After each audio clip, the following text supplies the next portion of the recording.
And here you are 7 years later, huh? 7 years later. June 26th is coming up. June 26th right? is coming up, yeah. Yeah. Yeah, so after the first show, we had the mayor call us. We had a couple other people on the council call us. We had some folks in the police department that liked to call us. We had all these different people said, you got to do this again. Yeah.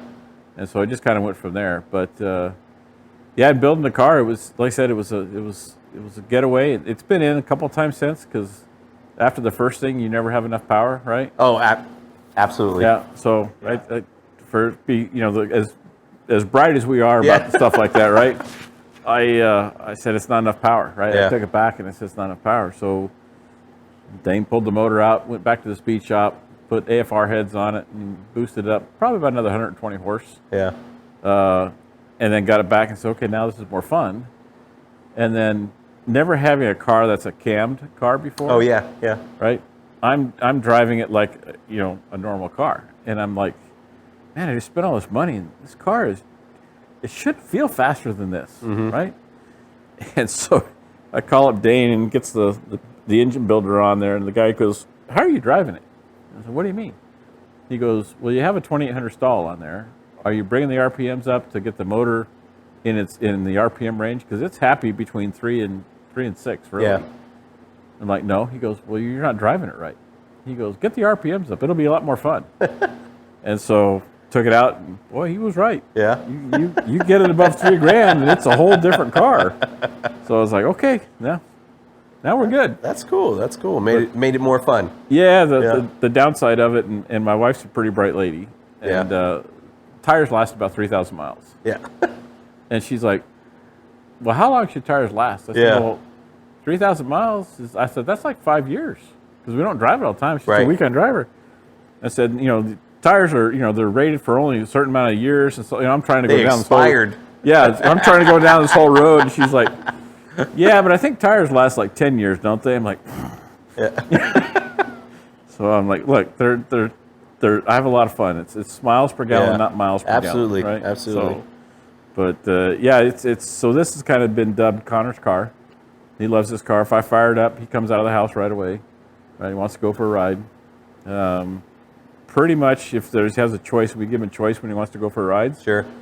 90% of the time, it's the Mustang. Yeah. That's awesome. Yeah, he'll want to go truck once in a while, but most of the time it's this car. That's awesome. And what's funny is he grew up in the back seat, right? Yeah. With his car seat. Yeah. So that's his spot in the back. And I've tried getting him in the front seat with me because he's big enough now to ride in the front. Yeah. Always in the back seat. It's his spot. It's his spot, man. It's his spot. So That's cool. I'm technically, this is his car. Yeah. I'm the chauffeur or the driver, right? That's a good way of looking at it. Yeah. And so we take him out in this car. We go for a ride. That's cool. And have fun with it. And so it's turned out to be a fun time for a father and son to go have some fun with it. So very cool. Well, I know you've got a lot done to the car. So it's not a stock car anymore. It is not a stock car. So elaborate more on the build. I see through the wheels we got some Willwood brakes. Yeah. We looked underneath the hood, and it's gorgeous underneath the hood. Nice. So tell us more about the build. Well, it's I wanted a sleeper car, right? I don't want to say this because my black truck is crazy, but I wanted something that basically looks nice and clean, but doesn't show off, here I am type car. So I wanted to build something that looked fairly tame, right? And so that was the intent going into the build is I wanted to focus around it. So it's got the American racing wheels on it, which kind of went with this era, right? The tires are the rated TAs, which do okay, but they don't really track very well, right? They're era correct. Yeah, they're era correct. But when I looked at it again, we said if I build the original car is worth X, if I go Resto-Modded, it's worth more, right? And so I started doing my research and talking to different people, and I wound up going with Global West suspension. So it's got coilover adjustable front. It's got Global West. I asked for a track pack is what I wanted to do, SCCA racing. Yeah. So the whole suspension system is built towards that. Gotcha. So it's leaf rear. It's got the frame connectors to stiffen up the frame. It's got the coilover fronts that are adjustable. It's a 331 stroker, so we took the 302 and Very put out nice. a 331 stroker. It's got AFR heads on it, comp cam. It's a 750 carb on it. And then what was interesting is through this process, again, the motor flexed too much. Okay. And with the suspension there's not a whole lot of room. Yeah. So the headers that were on it didn't work. So it's got JBA shorty headers on it. It's got old air products for AC. It's Griffin radiator. And it's got the four-wheel wheel with disc brakes on it, which helped quite a bit. Yeah, I'm sure. And what's interesting is I thought we'd have to put a power booster on it, but No. stops just fine. Yeah. So there's no problem there. And then it's got, I'm trying to remember the name of the company, Ring Brothers, front hinges on it. Oh, yeah, yeah. And that's kind of a story there because the trunk has Ring Brothers. Interesting. And so what's interesting, when you go to the Ring Brothers website, at least at the time, it was confusing on if you're buying one hinge or a pair, right? And dummy me, you should know that everything comes in a pair when you're buying hood hinges, but I'm looking at it, I'm like, man, it's $650 for a hinge. Yeah. I'm like, but I really like that hinge. Yeah. So I put money away, saved it, all these things you do, and wound up putting away like, $1,400 and said, okay, now I'm ready to go buy hinges. Right. So I call them up and say, okay, I want to buy these hinges, and this is the piece I need. This is your Mustang. It's like, okay. And he said, $650. I'm like, is that for both of them? He goes, yeah. I'm like, how much for the rear? So we wound up buying front and rear Ring Brother hinges for it. And, just started piecing stuff together. It's got an interior from TMI.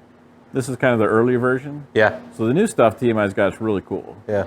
But at the time, I wanted the side bolsters, and I wanted the original pony emblems on the seat. Yeah. Again, because I wanted Which I like. I mean, it's a nice touch. It I keeps wanted it to make kind it of look that nostalgic, Yep. So we bought all new foam, the TMI seat covers, everything else. We did a custom carpet interior in it, and then custom carpet trunk on side. What's interesting is this car, it's lizard skin and dyno matted. Oh, is it really? Yeah. Yeah. So, but only from the fenders back. Gotcha. So if you tap on the front fenders, you can tell it's original steel. Yeah. The rest of the car, it's all silent, right? Nice. So we wanted to make it more soundproof. And then kind of particular about things. So Sure. I don't like, some people do, but I don't like when you're driving behind a car and you can see the mufflers. Right, and a lot of these old school cars, I agree. They got the front end lower, the back Right. end up, and you see those great big mufflers in Right. the back. I just don't like that. So I really wanted to tuck up the exhaust as close as we could to the body, and not so close though you get this drone driving down the road. And so I did a lot of research looking at what kind of mufflers I want. So it's X-pipe, and went with Borla's, because Borla made a smaller muffler, and you can see all the way through it, right? Right. It's not one of these where it's got chambers, Right. so you see all the way through it, so it gives it a real nice sound. Yeah. But when you're behind it, you don't see the mufflers. And so it's all tucked up nice and neat inside there. It's got a 411 rear end in it, so it gets up and goes pretty good. The highway's not bad, but it's got a 4-speed AOD. Gotcha. So with the overdrive, 65 miles an hour, I'm running about 2,500 RPM. So not bad. At 80, you're running, I think, 31. And then 100, I think you're like 42. Not that Still I know not bad. anything. So you don't get that high. once, I think.